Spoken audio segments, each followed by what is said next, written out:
It looks like the Israeli government is really desperate for money at this point since they decided to raid some currency exchange shops in the West Bank, an area that has nothing to do with Hamas and Gaza, though the Israeli government has been continually attacking the West Bank because they think that they get to own the West Bank.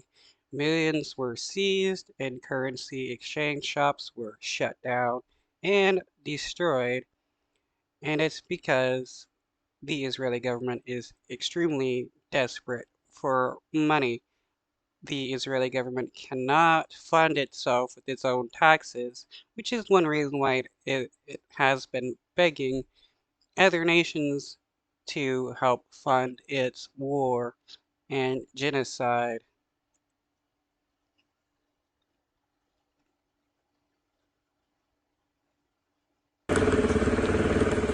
In the occupied West Bank, several money exchange shops now stand empty after the Israeli army arrested their owners and staff, seized $9 million, and banning transactions with them. Several shop owners remain behind bars, facing allegations of collusion that could lead to years of imprisonment.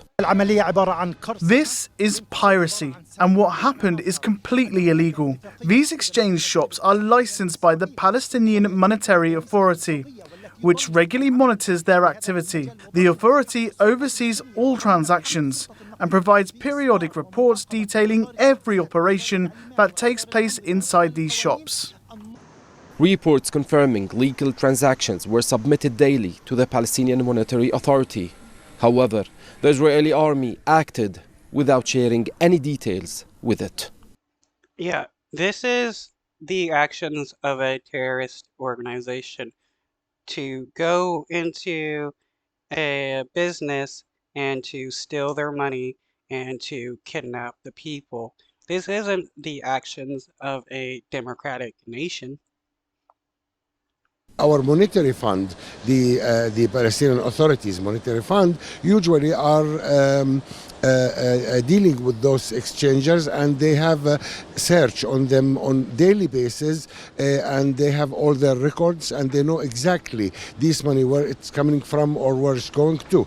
So the Israeli have no claim. They are taking the law inside even our areas, supposed to be according to Oslo Agreement.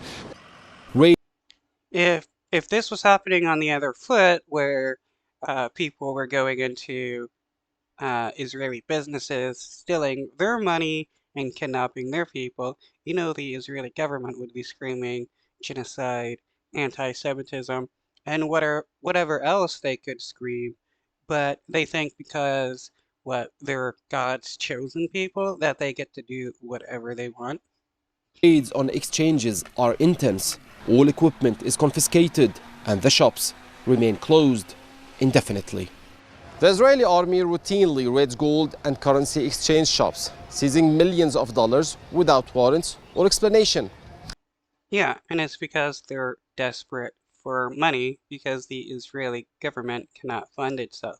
This is no different than what Nazis did, where they stole money from Jewish people, stole their jewelry and everything else that they could from Jewish people.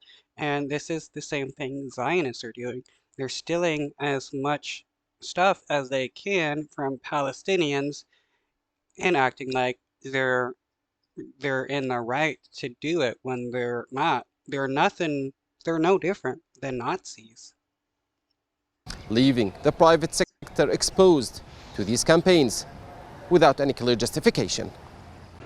Since the beginning of the year, the Palestinian market has been severely impacted, with revenues dropping by 52% due to Israelis' unjustified measures. 98% of our businesses are small and part of a flexible economy that withstands challenges. However, raids on money exchange shops have shaken confidence in the banking sector. Today, Israel targets money exchange shops. Tomorrow, banks could be next. 18% of other businesses have faced raids, damage, or asset confiscation.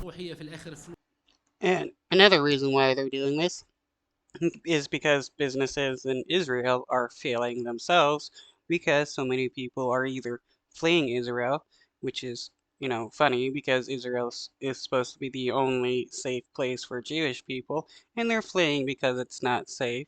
Uh, a lot of people have decided to de-invest from Israel because they're committing a war and they're committing genocide, or because the market is just too volatile, and because the Israeli government just can't fund itself without stealing money from other people. The Israeli army often claims these funds support the Palestinian resistance, but those affected deny it, and no proof has been provided. Okay, that is still no different than what Nazis were doing, where they were stealing money from Jewish people and other people fighting back against the Nazis, claiming that the money and funds were being used to support resistance against Nazis. Despite this, the raids continue.